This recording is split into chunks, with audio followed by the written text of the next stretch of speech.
But aren't there other major holidays during Christmas time beside Christmas and New Year's? This is usually what they ask, but not really. There are holidays, to be sure, but no major ones. The closest contender we have is Hanukkah, which is the Jewish festival of lights. But while Hanukkah is indeed an ancient holiday, it dates back about 2,000 years, it is a relatively minor holiday. Major Jewish holidays are biblical. They feature restrictions on work. Because Hanukkah is non-biblical, there are few religious restrictions on work. According to historian Diane Ashton, Hanukkah rose to prominence in America as it did, not in the rest of the world, because of two Reform rabbis in 19th century Cincinnati who worried their children had little connection to the synagogue. Before that, there is little record of Hanukkah celebrations. The rabbis modeled the celebration and gift-giving after Christmas. As Ashton explains, quote, "They didn't see Christmas as something they could do easily because it's Christian, but they did want to do something like that because it was American. So kosher restaurants even started serving turkey dinners after the American custom." That's Hanukkah. The far less credible pretender is Kwanzaa, which is a socialist contrivance invented by a criminal LA City College Africana Studies professor named Maulana Karenga in 1966. He created Kwanzaa to be a holiday specifically for Black Americans, even though Black Americans already celebrated Christmas. Ironically, while virtually all African slaves were brought to America from the west coast of Africa, Kwanzaa is a Swahili word meaning first fruits that originated in East Africa, which means none of the slaves brought to America would have understood it.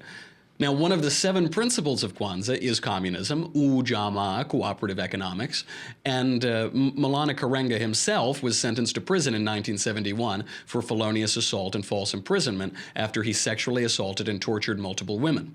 As the LA Times reported, he ordered them to strip naked, whipped them with an electrical cord, and beat them with a karate baton. Karenga then placed a hot soldering iron in one woman's mouth and against her face and tightened her big toe in a vise. He finally put detergent and running hoses in their mouths and hit them on the head with toasters. As the Black Power movement of the 1970s has waned, so too has the celebration of the holiday. On the high end of estimates, 0.3% of Americans acknowledge the supposed holiday. That rate continues to decline.